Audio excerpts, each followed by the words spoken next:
옆에 있는 분들에게 함께 인사하겠습니다. 함께함이 기쁨입니다. 네, 오랜만에 오신 분들도 있고, 네, 아주 반갑습니다. 오늘 저희들이 함께 읽은 사도행전 11장 19절부터 30절까지의 말씀을 통해 대충 딱 감이 오시죠? 제목 보니까 금여들다 라는 제목으로 하나님의 말씀을 듣고자 합니다. 그 전에 메디컬 이슈가 있는데 주부가 좀 아파요 오늘. 뭐 보시는데 뭐 불편 없죠? 뭐 믿음의 눈으로 보면 다 볼 줄 믿습니다. 오늘 저희들이 함께 읽은 이 본문은 아마 교회 학교 선생님들이라면 다 지나쳤을 본문이고 사부에 오신 분들은 이제 처음 듣게 되는데 아마 바나바라는 인물에 대해서 듣고 이제 그 인물을 통해서 설교가 되어졌을 거로 생각되는데 저는 조금 더 전체적인 관점에 있어서 이 본문을 좀 말씀을 듣고자 합니다. 우리가 스며들다라는 단어가 있습니다. 이 말씀의 제목처럼 요즘은 한창 뭐뭐 며들다라는 건 좀 지난 것 같지만 여튼 좀 많이 쓰고 있는 것 같아요. 여전히 우리가 아는 것처럼 이 스며들다에 무언가를 붙이거나 아니면 사건, 인물 등의 영향을 받은 그런 상태를 우리가 뭐뭐 며들다라고 표현합니다. 오늘 저희들이 함께 살펴본 이 본문에 따르면 그리스도인에 의해 스며든 한 정황, 그러니까 상황을 밝혀놓고 있는 것을 볼 수 있습니다. 11장 19절부터 30절까지요. 그래서 여기서 우리가 아는 것처럼 아주 유명한 구절이 나오죠. 11장 26절에 드디어 이 사람들의 이름이 그리스도인이다라는 그 명칭으로 불림 받았습니다. 오늘날 말로 이걸 그리스도인을 번역한다면 아주 거칠게 표현하면 이럴 수 있습니다. 예수를 따르는 무리, 예수를 따르는 공동체, 줄여서 예수당, 이 정도입니다. 이게 그리스도인의 해석입니다. 그런데 이들이 예수당이라고 해서 그렇게 대우를 받았거나 아니면 사람들에게 좀 칭찬을 처음부터 받은 게 전혀 아니었습니다. 당시 이 상황을 보면 이 사람들은 뭐랄까요? 많은 어려움이 있었습니다. 특별히 박해가 있었죠. 박해. 복음을 전하다가 뭐 몸이 고통을 받든 정신적으로 고통을 받든 여튼 그렇게 복음을 전하기 쉽지 않은, 그러니까 예수를 따르기가 그렇게 쉽지 않은 사회적 정황이 있었습니다. 그랬을 때 이들은 분명히 여기서부터 그리스도인이라고 지칭받은 게 아니라 이미 예수님께서 승천하셨을 때부터 이미 그리스도인이라고 지칭받았습니다. 그런데 유독 여기서 이걸 다시 밝히고 있는 이유가 오늘 우리가 살펴보겠지만 그 전까지는 이 예수당이라는 이 의미는 반란을 일으키는 무리였습니다. 반란을 일으키는. 그러니까 로마라는 이 사회 안에서 어떻게 보면 예수라는 인물을 따르니까 이 사람들이 예수를 추종해서 자꾸 그 예수의 사상을 전파하고 예수의 사상으로 세상을 어떻게 한가닥하는 약간 그런 해석으로 바라봤던 게 바로 그리스도인이라는 타이틀의 해석이었습니다. 그래서 이 사람들, 그러니까 그리스도인이라고 불려진 사람들이 거리를 지나거나 쉽게 거리를 지나지도 못하지만 만약에 간다고 했을 때 상당히 제약을 받는 상황들이 비일비재했습니다. 이 사람들은 그러니까 대놓고 황제의 그런 명령을 거부하기 때문에 상당히 이 사람들에게 있어서, 그러니까 이 사람들을 바라보는 이 사람들의 이 시선은 그렇게 고울 수가 없었다라는 거죠. 그러니까 이 그리스도인이라는 이 표현은 전혀 칭찬을 의미하는 표현이 아닙니다. 그럼에도 불구하고 오늘 우리가 이 본문을 읽었을 때 이 26절에 보면 상당히 좀 칭찬의 뉘앙스가 없지 않아 느껴진다라는 거죠. 우리는 이 그리스도인의 유래에 앞서서 우리가 사도행전의 이 많은 이야기들을 살펴봤을 때 우리가 이 이야기를 좀 생각해 볼 수 있습니다. 이 11장, 그러니까 10장, 11장, 12장은 사도행전에서 굉장히 중요한 전환이 이루어지는 대목입니다. 어떤 대목이냐면 우리가 잘 아는 것처럼 사도행전 1장 8절에 예수님의 그 약속이 있습니다. 오직 성령이 너희에게 임하시면 너희가 권능을 받고 예루살렘과 온 유대와 사마리아 땅끝까지 이르러 증인된다라고 하시는 그 약속이 계속해서 이 사도행전의 이야기를 읽어보면 정말 말 그대로 이루어집니다. 처음에는 예루살렘에서, 그 다음 유대에서, 그 다음 유대인들이 그렇게 싫어했던 사마리아에서, 그 다음 사마리아를 넘어서 그렇게 싫어했던 이방인의 지역인 로마에까지 복음이 전해지고 사도행전 28장에서 그게 끝납니다. 그러니까 사도행전 1장 8절이 약속처럼 이루어지고 끝나게 되는 거죠.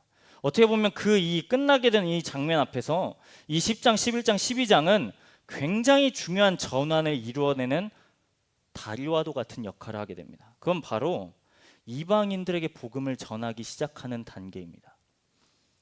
우리가 아는 것처럼 여기까지 왔을 때 아주 중요한 한 대목을 우리가 19절에서 그 원인을 밝혀낼 수 있습니다. 19절에 보면 스데반의 일이 일어났다라고 19절에 기록해 놓고 있습니다. 우리가 아는 것처럼 그 스데반이라는 인물은 순교했습니다. 네, 아주 대표적인 순교자죠. 누구에 의해서 죽었죠?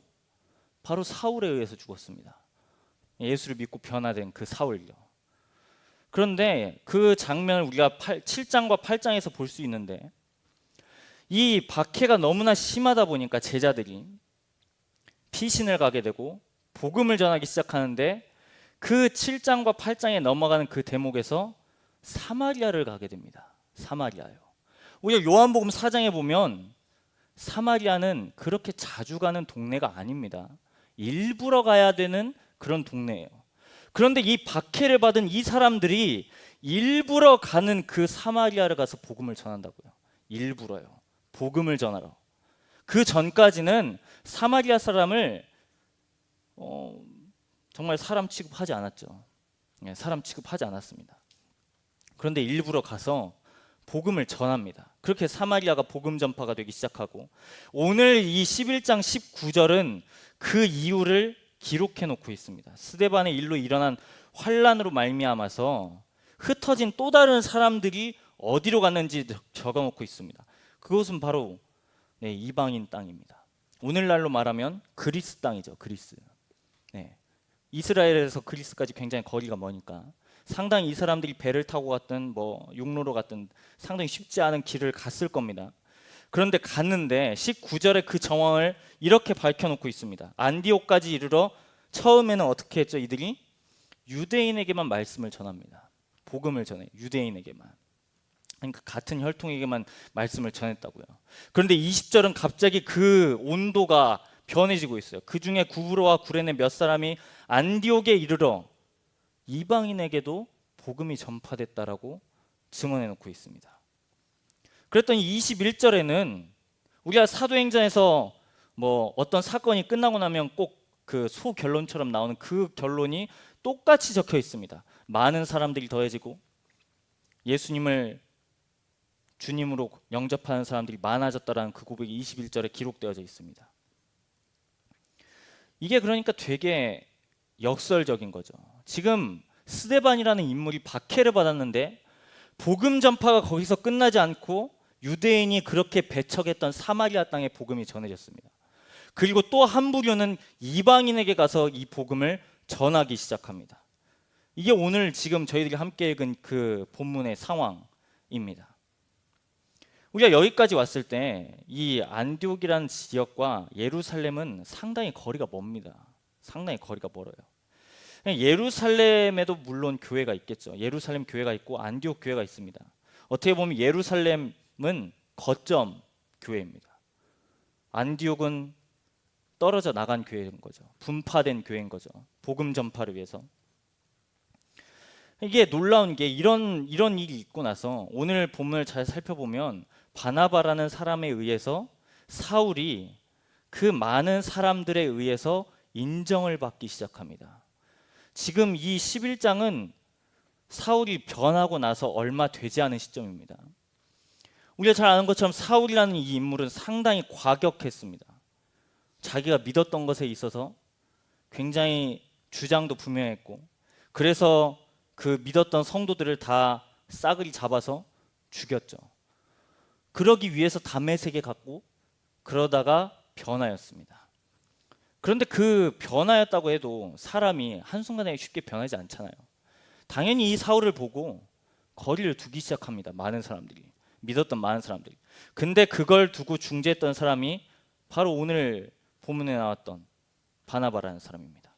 바나바라는 사람이 그 묘사를 24절에 이렇게 하고 있어요. 바나바는 착한 사람이요 성령과 믿음이 충만한 사람이라. 이에 큰 무리가 주께 더하여 지더라. 그러니까 지금 사울이 그렇게 인정을 못 받았다가 이 사람, 그러니까 바나바라는 인물 때문에 인정을 받기 시작했고, 그리고 계속해서 그 소결론이 따라 붙습니다. 믿는 사람들의 무리가 더해지는. 그리고 나서 오늘 이야기가 전혀 상관없는 한 가뭄에 대해서 이야기해 놓고 있는 걸 볼 수 있어요. 27절부터 30절인데 예루살렘에서 안디옥에 선지자들을 보냈습니다. 왜냐하면 안디옥에 있는 많은 사람들이 이방인들이 변하니까 그게 진짜인지 확인하라고 선지자들을 보냈습니다. 그랬을 때 27절에 아가보라는 그 한 명이 28절에 큰 흉년이 들 것을 예언했습니다. 여기서 글라우디오는 황제의 명입니다. 그래서 그 소식을 듣고 29절 예루살렘에 있는 제자들이 그 환난 당한 사람들을 위해서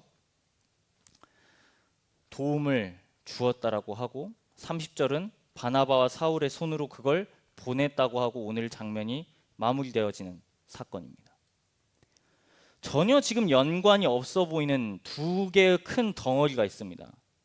지금 박해의 상황이고 복음 전파가 쉽지 않은데 여전히 그럼에도 불구하고 복음은 전파되었고, 그리고 그 복음 전파에 회심한 사람들이 많이 일어났고, 그리고 형제된 사람들이 어려움을 당했을 때 이것을 가만두지 않고 도와주었다고 하고 오늘 본문은 끝이 났습니다. 여기서 우리가 알 수 있는 건, 여러분, 오늘날도 그러는데 우리가 인종을 지칭할 때 나라나 혹은 지역을 생각합니다. 우리는 당연히 전 세계적으로 봤을 때 한국인입니다. 한국인. 그렇죠? 중국인도 있고 미국인도 있습니다. 한국인 안에서도 우리는 또 다르게 나눕니다. 지역으로 분류하죠. 이때 정황도 꼭 똑같아요. 크게 두 부류로 나누면 유대인, 헬라인입니다. 유대인, 이방인. 유대인, 헬라인, 로마인, 더 크게 얘기하면. 그런데 오늘 이 23절에 3, 4절에 있었던 이 그리스도인이라는 지칭은 이 모든 혈통을 다 무마시킨 기준입니다. 지역색이 가장 강한 이런 상황에서도 그리스도인이면 되었다는 거예요. 지금 당시에 있었던 교회들은 유대 중심의 교회였어요. 유대인들. 그러니까 예루살렘 중심의 사람들이 많이 있었다고요. 그런데 오늘 여기 19절부터 30절에 이르렀을 때 많은 교회의 구성원들이 이제 바뀌기 시작합니다. 이방인들로요. 그러니까 지금 우리 청년 디모데가 이렇게 모여 있는데 갑자기 외국인들이 많아진다고요. 갑자기. 우린 다 한국인이잖아요. 근데 갑자기 복음이 전파되었는데 한국인이 아니라 수많은 외국인들이 우리 가운데 몰려오고 우리 가운데 등록되어지고 같은 예배를 드리게 되고, 그런 상황이 오늘 19절부터 30절에 기록되어졌다는 거죠. 근데 여기서의 기준은, 이 사람들의 기준은 지역이나 인종 이게 아니라 출신 성분이 아니라 그냥 그리스도인이면 다 되었다라는 겁니다. 그리스도인. 우리가 잘 생각해 보기를 원해요. 그리스도인이라는 이 아까 배경을 설명드렸지만 오늘날에도 되게 분위기가 비슷합니다. 너무 다르지 않아요. 그리스도인 하면 뭐 예수장이라고는 하지 않지만 뭐 우리가 뭐 대한민국을 반란을 일으키거나 뭐 그런 건 아니지만 세상이 그리스도인이라는 이 타이틀을 바라보는 의미는, 기독교인이라는 그 의미는 이렇게 꼬리표가 붙습니다. 거짓말을 제일 잘할 것 같은, 혹은 거짓말을 제일 잘하는, 말만 번지르란 이라는 의미가 바로 오늘 한국 사회에서 기독교인의 꼬리표입니다. 요즘 들어 여러분 방영되는 이 드라마나 소재들을 다 봐보세요. 다 기독교 네거티브입니다. 다 기독교 네거티브예요. 하나같이 긍정적이지 않습니다. 열이면 열 전부가 기독교인들을 향한 다 네거티브입니다. 다른 종교는 모르겠는데 유독 기독교를 향한 이런 비리나 몰상식, 이런 거를 되게 부각시키고 하이라이팅합니다. 되게 큰일이 일어난 것처럼 붐업시키죠. 실제로 우리가 그리스도인답게 살지 못한 부분들이 아주 많습니다. 저 역시도 그렇고. 아직 보도가 되지 않아서 그렇지 여전히 그런 현실들을 우리 역시 들으면 민망하기도 하고 이런저런 소식을 한두 번 접하면 되게 회의적이게 됩니다. 이거 교회 다녀야 되나? 되게 움츠러듭니다. 소극적인 마음이 되는 거죠. 그리고 어떤가요? 우리가 밖에 나가서 나는 그리스도인입니다 라고 우리가 당당하게 밝히지 않죠. 이런 문화 세상 앞에서 나의 정체성을 드러나는 게 되게 뭔가 껄끄럽습니다. 이쯤에서 약간 주제를 전환해서 예배에 대해서 좀 생각해 보기를 원하는데, 여러분 물어보겠습니다. 예배가 뭔가요? 예배. 우리는 분명히 기준을 세워 놓을 겁니다. 분명히 교회만 오면 예배라고는 하지 않을 겁니다. 최소한. 그러면 예배는 찬양인가요? 찬양은 예배인가요? 설교는 예배인가요? 예배는 곧 설교인가요? 이런 등식이 성립할 수 있을까요? 또 다른 워딩이 이런 말이 있습니다. 우리는 되게 이 2시 예배를 전부라 여길 때가 있는데, 더 나아가서 이 2시 예배에 성공해야 돌아오는 한 주를 되게 성공할 수 있다는 논리로 이해할 때가 많습니다. 내가 오늘 이 예배 잘 드리면, 정말 뭐 마음과 정성을 다 들여서 하나님 앞에 드리면 한 주가 성공할 수 있다. 왜 또 다른 이런 워딩이 있습니다. 삶의 예배. 그럼 여러분, 예배는 뭐고 도대체 삶은 뭐예요? 이 둘은 구분이 가능한가요? 성서에서 그러니까 주님께서는 단 한 번도 예배를 정해놓은 이런 우리의 예식의 순서대로 오며 그것을 지키는 것만 예배라고 말씀하지 않으셨습니다. 요한복음 4장에서 사마리아 여인에게 우리가 잘 아는 것처럼 하나님은 영이신 예배하는 자가 영과 진리로 예배한다라고 가르치십니다. 그리고 로마서 12장 2절에도 우리는 잘 압니다. 너희는 이 세대를 본받지 말고 오직 마음을 새롭게 함으로 변화를 받아 하나님의 선하시고 기뻐하시고 온전하신 뜻이 무엇인지 분별하도록 하라. 그럼 이 두 증언은 서로 상충되는 것을 지금 증언하고 있을까요?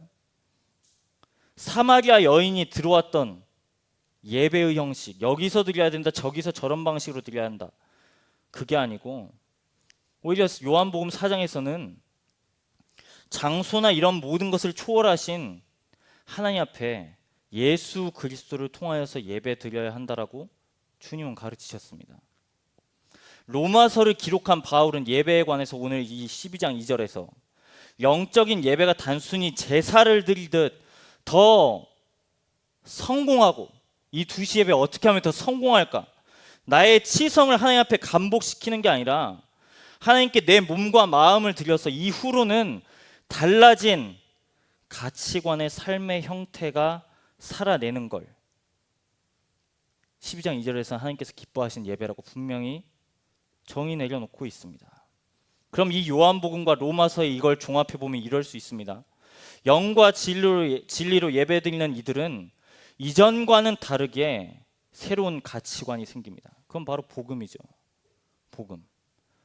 이 복음에 대해서 감화되어서 하나님이 원하시고 기뻐하신 뜻이 무엇인지 늘 뭐예요? 분별하는 거죠. 분별하는 것. 그런 분별의 요청을 받는 자리 가운데 내가 이제는 기꺼이 나아가서 나의 삶을 주님 앞에 드린다. 이게 어떻게 보면 예배일 겁니다. 성서의 증언에 따르면. 그렇다고 한다면 오늘 이 19절과 30절에 기록된 이 수많은 행위들은 여러분 예배예요. 이 사람들의. 왜 그럴 수 있죠? 박해를 받았으면 여기서 멈춰야 되는 거 아닌가요? 여기서 멈춰야죠. 스데반의 지금 죽음 앞에서 이 사람들이 멈춰야죠. 자신의 목숨을 지금 죽음 앞에 있는데 누가 복음을 전해요? 복음을 전하지 말아야죠. 더욱더 좋은 때가 있기를 바라면서 더 숨어야죠. 그리고 유대인에게만 전해야죠. 이방인에게만 전하는 건 나의 마음이 이미 불편한데 그걸 왜 전하나요? 사마리아의 땅에 가는 것도 되게 불편한데 이방인은 더하면 더한 거죠. 그러니까 이 사람들은 지금 아주 중요한 중차대한 변화를 이 사람들이 경험했다는 걸 우리가 읽어낼 수 있다는 겁니다. 바로 복음에 감화된 거죠. 그러니까 이 사람들이 유대인에게만 말씀을 전하지 않고 헬라인에게도 말해서 주 예수를 전파하고, 바나바와 사울은 그 사람들을 어떻게 해요? 가르쳤습니다. 그랬을 때 이 사람들은 분명히 무엇을 가르쳤을까요? 다른 걸 가르치지 않았을 겁니다. 바로 예수는 그리스도인 걸 가르쳤을 겁니다. 똑같이 예수가 하나님의 아들인 걸 가르쳤을 겁니다. 예수는 십자가에 달려서 죽으셨고 다시금 사흘 만에 살아나셨다는 것을 분명히 이 사람들은 증언했을 겁니다. 그랬을 때 똑같은 결론은 24절에 큰 무리가 주님께 더하여졌다라고 분명히 증언해 놓고 있습니다. 그러니까 다시금 복음이 재전파되고 반응했고 감화되었고, 27절부터 30절은 복음에 감화된 이 사람들이 형제에 대한 소식을 듣고, 이전까지는 어떻게 살았는지 모르겠지만 그 소식을 듣고 자신의 십시일반을 걷어서 그 형제들을 위해서 내놓았습니다. 여러분, 이게 예배입니다. 이게 복음을 들은 이 사람들이 회심했고 자신의 삶이 변화되었고 그 사람들이 드린 게 바로 예배였습니다. 오늘 우리도 지금 이 자리 가운데 하나님을 예배드리고자 나왔습니다. 그리고 오늘 이 2시 예배가 끝나면 또 여러분은 삶의 자리로 돌아가죠. 여러분, 우리가 삶의 자리에서 예배를 못 드렸다고 슬퍼할 게 아니라, 여러분 어떻게 보면 오늘 이 증언은 우리에게 수많은 무리들이, 기록되지 않은 이 수많은 사람들 역시 복음으로 인하여서 자신의 삶이 뒤바뀌었다는 걸 우리에게 도전하고 있다는 거죠.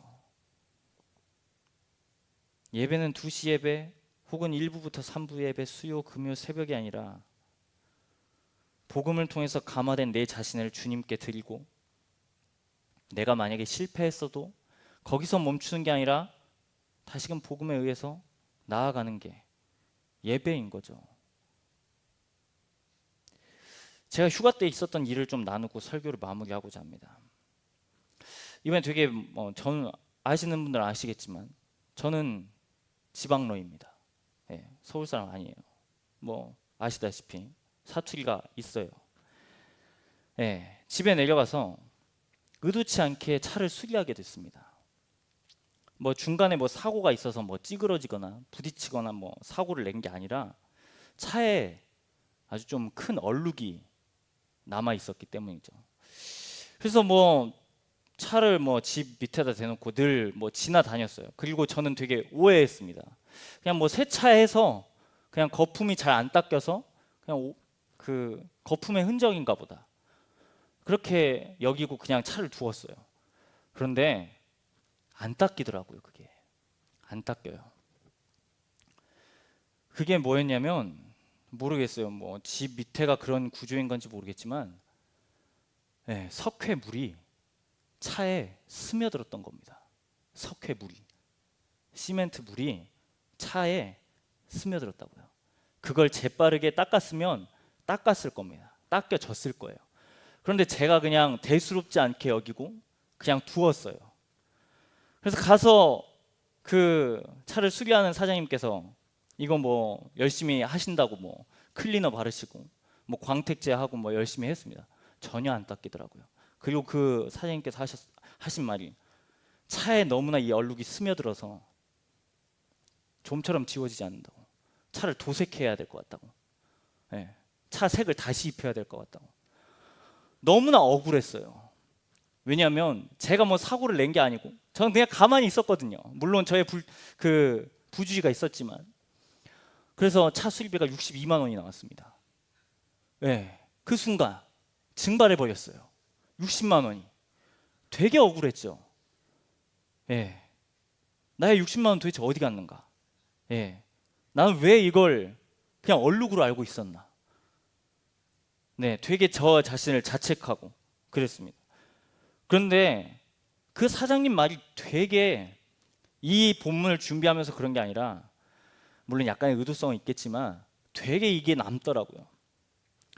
그냥 뭐 아마 그 물은 고의로 거기에 가지 않았을 겁니다. 그냥 내려왔겠죠. 그 부분에. 그리고 스며들었을 겁니다. 그리고 뭐 지워지지 않았어요. 깊숙이 박혀있고 스며들었습니다. 어쩌면 여러분, 그리스도께 스며드는 우리의 삶 역시 이러지 않을까요?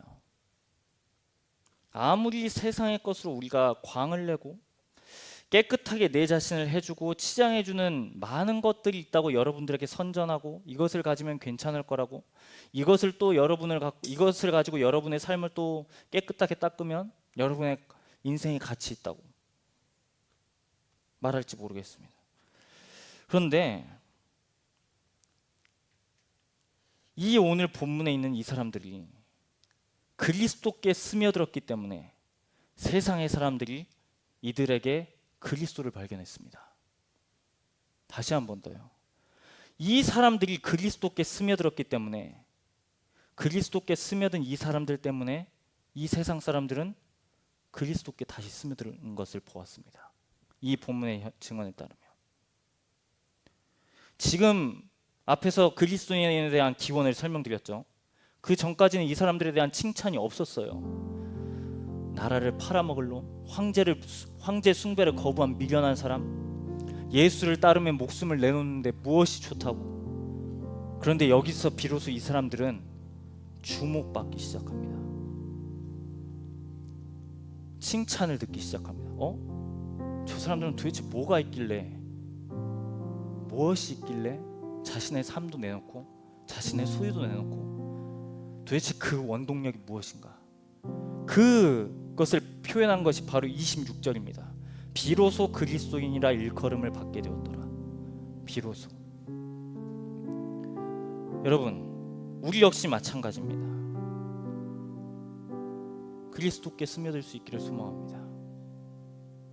복음에 스며들 수 있기를 바라고, 때로는 고요하게, 때로는 되게 큰 소리가 나도, 방식이나 스며드는 온도는 다 각각 달라도 좋습니다.